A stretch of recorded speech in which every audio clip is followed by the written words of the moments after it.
Hello എല്ലാവർക്കും ഞങ്ങളുടെ പുതിയൊരു വീട്ടിലേക്ക് സ്വാഗതം. ഇന്നത്തെ വ്ളോഗ് എന്താണെന്ന് വെച്ചാൽ ഒരു ഷോപ്പിംഗ് വ്ളോഗ് ആട്ടോ. എൻഗേജ്മെൻറ്റ് ഷോപ്പിംഗ് വ്ളോഗ് എന്ന് പറയാം. എൻ്റെ ഏട്ടൻ്റെ എൻഗേജ്മെൻറ്റും കല്യാണം ഏപ്രിലാട്ടോ. ഏപ്രിൽ 6-ന് എൻഗേജ്മെൻറ്റും 16-ഉം 17-ഉം കല്യാണം. 16-ന് താലികെട്ട് കല്യാണം ഗുരുവായൂർ വെച്ചിട്ട്, 17-ന് റിസപ്ഷൻ വീട്ടിൽ വെച്ചിട്ട്. അപ്പോൾ അതിനൊക്കെ ഉള്ള ഒരു ഡ്രസ്സ് എടുക്കാൻ വേണ്ടി പോവാണ്. ഞാനിപ്പോൾ എൻഗേജ്മെൻറ്റിന് എടുക്കാമെന്ന് വിചാരിച്ചിട്ടാണ് പോണത്. കല്യാണത്തിന് ഞങ്ങൾ വീട്ടിൽ നിന്ന് ചേച്ചിമാരെല്ലാവരും കൂട്ട് ഒരുമിച്ചൊരു ഡ്രസ് കോഡ് പ്ലാൻ ചെയ്യുന്നുണ്ട്. അത് കഴിഞ്ഞ് റിസപ്ഷന് എന്താണെന്ന് ഫിക്സ് ആക്കിയിട്ടില്ല. അപ്പോൾ അതാ ഞാൻ എന്തായാലും എൻഗേജ്മെൻറ്റിന് പോയി ഡ്രസ്സ് എടുക്കട്ടെ കേട്ടോ. അപ്പോൾ ഞങ്ങൾ ടി നഗറിലേക്കാണ് പോണത്. അങ്ങനെ അതാ 1 മണിക്കൂർ യാത്രയ്ക്ക് ശേഷം ഞങ്ങൾ ഇവിടെ മാമ്പലത്തെത്തി. നല്ല തിരക്കായിരുന്നു കേട്ടോ. ഞായറാഴ്ചയാണ് ഞങ്ങൾ പോണത്.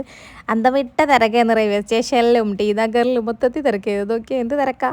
അതിന് ഞങ്ങളിതാ എല്ലാ കടയിലും ഡിസ്പ്ലേ നോക്കിയിട്ടാണ് പോണത്. എനിക്ക് ഡിസ്പ്ലേയിൽ കണ്ടിട്ട് ഏതെങ്കിലും ഒന്നും ഇഷ്ടപ്പെട്ടാൽ ആ കടയിൽ കയറാമല്ലോ എന്ന് വിചാരിച്ചിട്ട്. ഒക്കെ നല്ല ഭംഗിയുണ്ട് കേട്ടോ. നല്ല ഭംഗിയുള്ള നല്ല എന്താ പറയുക, നല്ല സെറ്റ് ഡ്രസ്സുകളുണ്ട്. അങ്ങനെ ഞങ്ങൾ ഓരോ കടയിലും നോക്കി പോണു. ഞാൻ കുറച്ചും കൂടി അങ്ങോട്ട് പോയിട്ട് ഏതെങ്കിലും കടേൻ്റെ ഉള്ളിൽ കയറാമെന്ന് വിചാരിച്ചിട്ടാണ് പോണത്. അങ്ങനെ ഇതാ ഒരു കടയിൽ ഡിസ്പ്ലേ നോക്കിയിട്ട് ഞങ്ങൾ ഒരു കടയിൽ കയറി. എനിക്കിഷ്ടമായി, അവിടുത്തെ ഡിസ്പ്ലേൻ്റെ ഡ്രസ്സ് ഇഷ്ടമായതുകൊണ്ട് കയറി കേട്ടോ. അപ്പോൾ അവർ കുറേ മോഡൽ എനിക്ക് കാണിച്ചു തന്നു. ഞാൻ ആദ്യം ചുരിദാർ എടുക്കാമെന്ന് വിചാരിച്ചു, പിന്നെ കുറച്ച് ഗ്രാൻഡ് ആയിക്കോട്ടേന്ന്. അങ്ങനെ അതാ കുറേ ഡ്രസ്സൊക്കെ നോക്കി, ലെഹങ്ക മോഡലൊക്കെ നോക്കി. ഞാൻ ഡ്രസ്സ് ഇപ്പോൾ കാണിച്ചു തരണില്ല കേട്ടോ. ഈ ഡ്രസ്സ് എനിക്കിഷ്ടമായി, കുഴപ്പമില്ല, ഭംഗിയുണ്ടായിരുന്നു. ഞാൻ ഏത് ഡ്രസ്സാണ് എടുത്തതെന്ന് ഞാനിപ്പോൾ കാണിക്കുന്നില്ല ഗൈസ്. എന്താ വെച്ചാൽ സർപ്രൈസ് ആയിക്കോട്ടെ. ഞാൻ ഇത് എൻഗേജ്മെൻ്റ് ആണോ റിസപ്ഷൻ ആണോ സത്യം പറഞ്ഞാൽ ഫിക്സ് ആക്കിയില്ല. ഇതെടുത്ത് വീട്ടിൽ വന്നിട്ട് ഇതെടുത്തു കേട്ടോ. ഈ ഡ്രസ്സ് എടുത്തു. വീട്ടിൽ വന്നപ്പോഴാണ് എനിക്കൊരു ഡൗട്ട്, എൻഗേജ്മെൻ്റ് ആണോ റിസപ്ഷൻ ആണോ. അപ്പോൾ എന്തായാലും നിങ്ങൾ അന്ന് കണ്ടാൽ മതി, സർപ്രൈസ് ആയിക്കോട്ടെ. അങ്ങനെ ഞാൻ ആ ഡ്രസ്സ് എടുത്തു. 1000 സംതിങ് ആയിട്ടോ. അങ്ങനെ അവിടുന്ന് ഞങ്ങൾ നേരെ ആ പാണ്ഡ്യൻ സ്റ്റോറിക്ക് വന്നേ.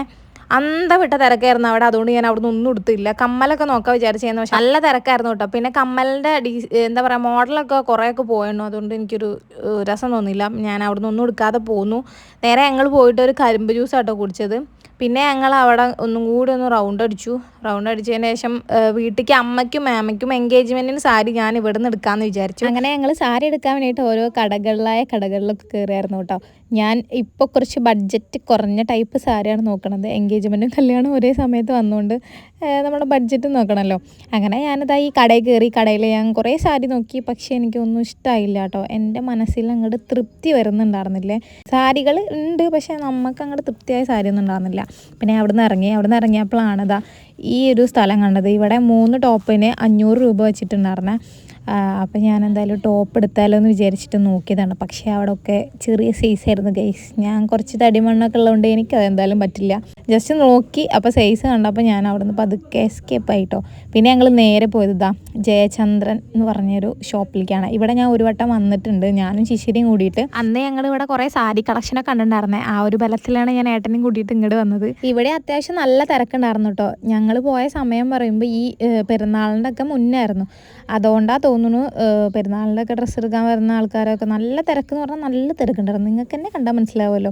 ഇവിടെ എന്തൊക്കെ ഓഫറൊക്കെ ഉണ്ടായിരുന്നേ, ബൈ 1 get 1. പിന്നെ അതൊക്കെ ഈ സാരിക്കൊക്കെ 398. അങ്ങനെ നല്ല സാരികളൊക്കെ ആയിരുന്നേ. പ്രശ്നം എന്താണെന്ന് വെച്ചാൽ ഇവിടെ നിന്നൊരു സാരി നമ്മൾ നോക്കി വെച്ചാൽ വേറൊരു കൈ വന്നിട്ട് ആ സാരി എടുത്തുകൊണ്ട് പോകും കേട്ടോ. അങ്ങനെ ഞാൻ അവിടെ ഒരു സാരി നോട്ടിട്ടുണ്ടായിരുന്നേ. അത് ഞാൻ എത്തി വലിഞ്ഞ് എൻ്റെ കയ്യിൽ പിടിച്ചു. ഇതാട്ടോ സാരി. ഇതെനിക്ക് നല്ല ഇഷ്ടമായി, നല്ല ഭംഗിയുണ്ട്. റേറ്റ് ഉണ്ട് കേട്ടോ. ഒരു സാരിക്ക് 980 രൂപ ഉണ്ടായിരുന്നേ. ഇത് ബൈ 1 get 1 ആണ്. പിന്നെ ഞാൻ ഈ സാരി അമ്മയ്ക്കും മാമക്കൊക്കെ അയച്ചു കൊടുത്തു. അവർക്ക് ഇഷ്ടമായതുകൊണ്ട് ഞാൻ വേറൊരു സെക്ഷനിക്കും പോയില്ല. ചുറ്റോറൊന്ന് റൗണ്ട് അടിച്ച് പിന്നെ കറങ്ങി തിരിഞ്ഞ് ഇവിടെ തന്നെ വന്നിട്ട് ഈ 2 സാരി ഞാൻ എടുത്തു കേട്ടോ.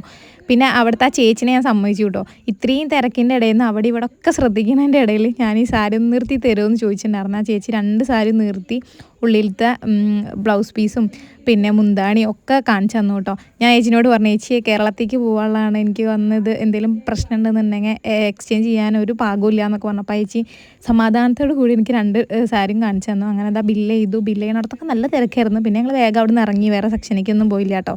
പിന്നെ അവിടെ നിന്ന് ഇറങ്ങിയപ്പോൾ പിന്നെയും ഞങ്ങൾ 3 ടോപ്പിന് 500 രൂപ എന്ന് പറഞ്ഞൊരു കട കണ്ടിട്ട് ഞാൻ ഒരു 3 ടോപ്പ് എടുക്കാമെന്ന് വിചാരിച്ച് കയറിയതാണ്.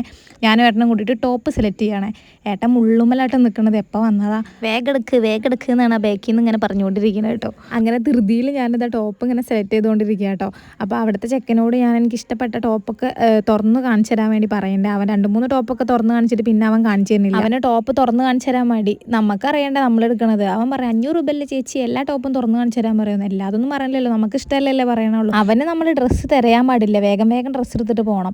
അങ്ങനത്തെ കുറച്ച് ഡയലോഗ് കണ്ട് അടിച്ചേക്ക് ഞാനും അങ്ങോട്ട് കുറച്ച് പറഞ്ഞു കേട്ടോ. നമ്മൾ മലയാളികളോട് അവൻ്റെ കളി. 500 രൂപ ഞങ്ങളാ തന്നെ, കസ്റ്റമറോട് നല്ലപോലെ പെരുമാറണമല്ലോ, ഈ കടയിൽ ഒരൊറ്റ ആൾ കയറില്ല എന്ന് പറഞ്ഞ് കുറേ ഡയലോഗ് കണ്ട് അടിച്ചേക്ക് പിന്നെ താരം ഉണ്ടാതിരുന്നത്. അങ്ങനെ അവനെയും ചെറുതായി പേടിപ്പിച്ച് ഞങ്ങൾ ഡ്രസ്സ് വാങ്ങിച്ച് നേരെ റൂമിലേക്ക് പോകാട്ടോ. അപ്പോൾ ഇത്രയേ ഉള്ളൂ ഇന്നത്തെ വീഡിയോ ഇഷ്ടമായി വിചാരിക്കും. വീഡിയോ ഇഷ്ടപ്പെട്ട ലൈക്ക് ചെയ്യുക. വേറെ നല്ലൊരു വീഡിയോ ആയിട്ട് പിന്നെ കാണാം. ടാറ്റാ.